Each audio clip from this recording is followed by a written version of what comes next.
Effectivement, contrairement à la femme qui a besoin fondamentalement d'amour, l'homme, il a plus besoin. Son besoin fondamental par-dessus tout, c'est le respect.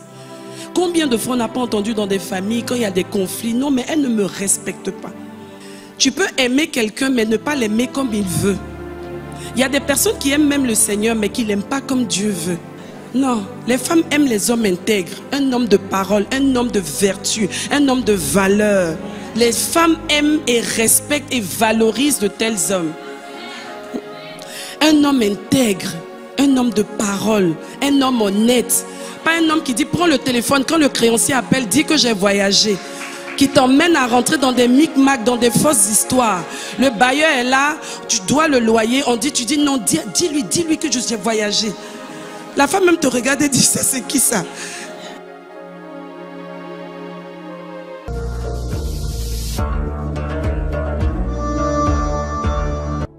Moi je trouve quand même étrange qu'on puisse demander à un homme d'aimer sa femme.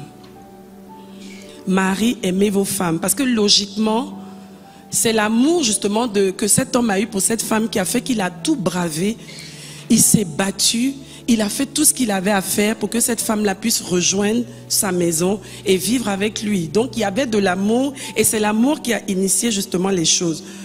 Donc, si on demande justement à l'homme d'aimer la femme, ça sous-entend, moi je pense que Dieu veut dire que cet amour-là peut se dégrader jusqu'à atteindre de l'aigreur. Parce qu'on a dit, Marie, ne vous aigrissez pas contre vos femmes.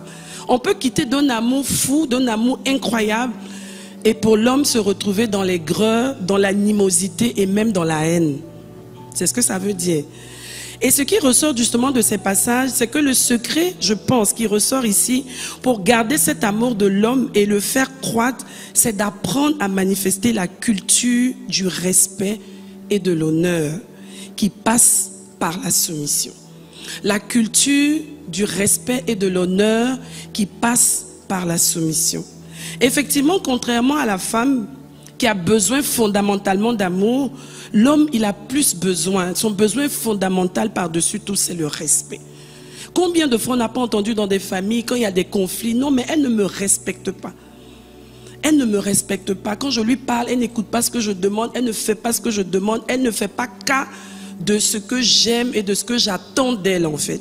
Et on parle de respect. Et souvent la femme dit, mais comment tu peux dire que moi je ne te respecte pas? Avec tout ce que je fais pour toi? Non. Tu peux aimer quelqu'un mais ne pas l'aimer comme il veut. Il y a des personnes qui aiment même le Seigneur mais qui ne l'aiment pas comme Dieu veut. Dieu nous a donné la manière dont il veut qu'on l'aime et il a consigné ça dans sa parole. Chaque homme a une manière dont il veut que tu lui démontres son amour. Et cet amour que tu veux démontrer, que tu dois lui démontrer, doit se traduire en respect. C'est-à-dire dans tes attitudes et dans tout ce que tu fais, il veut voir ton amour par ton respect.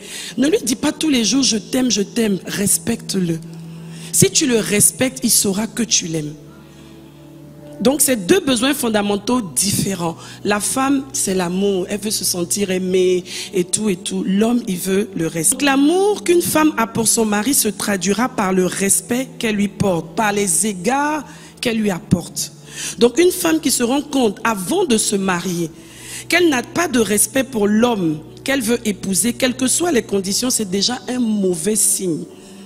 C'est déjà une alerte. Si tu sens que vous n'êtes pas encore marié, vous êtes juste en train de cheminer ou de prier pour voir, et que tu sens que tu n'as même pas une once de respect, tu n'as aucun respect, et toi-même jeune homme fiancé, tu te rends compte que cette fille n'a aucun respect pour toi, il vaut mieux attendre et puis vraiment revoir les choses.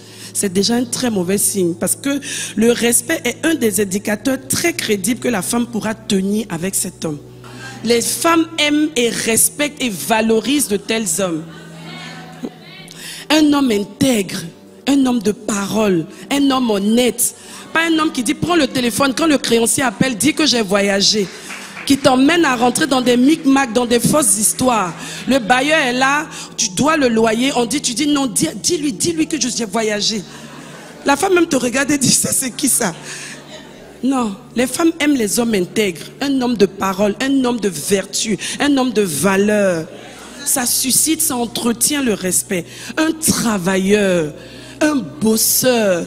Même si ça ne donne pas encore les résultats attendus, mais quand tu vois ton homme se battre en fait pour la famille, se battre, travailler, ça lui donne justement des honneurs. Il rentre à la maison, même s'il ne ramène pas grand chose, mais le peu que tu as, tu présentes ça comme tu présentais ça à un roi. Parce que tu lui dis, vraiment je suis fier de toi. On va y arriver, on va s'en sortir. Tu lui donnes la force de continuer à se battre. Un homme qui est responsable. Il y a des hommes qui ont des moyens, qui se battent, qui travaillent, mais qui ne sont pas responsables. En plus du fait d'être travailleur, il faut être responsable. C'est-à-dire un homme qui connaît les responsabilités qui lui incombent, qui sait qu'il est en charge de telle chose. Il s'occupe de sa femme, il s'occupe de ses enfants. Il prend soin de tout ce qui incombe à sa responsabilité d'homme et de père. Les femmes apprécient, valorisent et respectent, honorent de tels hommes. Que Dieu nous aide tous alors, hommes comme femmes, à pouvoir manifester le secret qui est à la base de la longévité d'un foyer par l'amour et le respect par la soumission. Au nom de Jésus, Amen. Gloire à l'agneau. Alléluia. Merci Jésus. Est-ce que je peux voir la main de quelqu'un qui ce matin me dit: je veux accepter Jésus dans ma vie comme mon Seigneur et mon Sauveur personnel. Je veux faire la paix avec lui. Je veux recevoir la vie nouvelle. J'ai allé à l'église, mais j'ai besoin de cette robe. J'ai besoin de naître de nouveau, d'être justifié par Dieu. Lève ta main droite. Je vais prier avec toi. Lève ta main droite. S'il y a une seule personne. 2, 3, 4. Avancez, acclamons le Seigneur pour cette personne. Faites-le venir. Merci Seigneur. Continuons d'acclamer.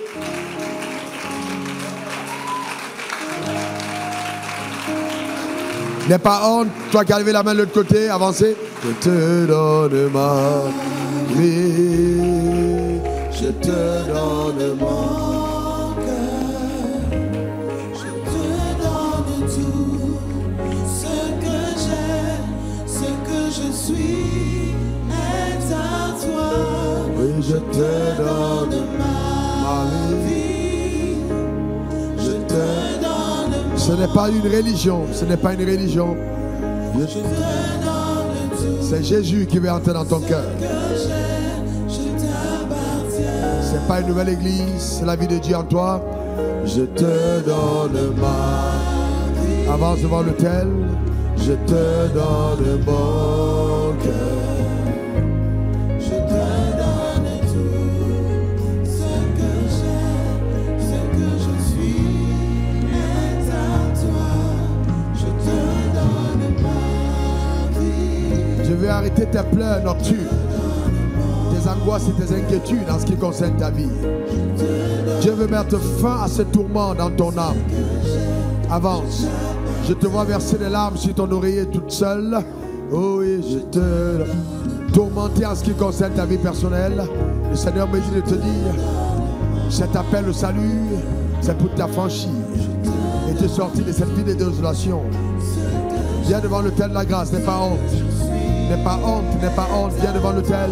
Oui, je te donne ma vie, je te donne mon cœur, je te donne tout ce que j'ai, je t'appartiens. Un dernier appel, si tu ne te donnes pas à Dieu, tu ne pourras pas mettre fin à l'oppression de la puissance démoniaque sur ta vie. Seul Dieu est capable de t'affranchir totalement. Je vais donc te donner 30 secondes pour avancer. Viens devant l'autel. Cours devant l'autel. Dieu t'attend. C'est une décision que tu dois prendre. Absolument. N'aie pas honte. Viens devant l'autel. Merci Seigneur. Eh bien, vous qui êtes devant, levez la main droite vers le ciel.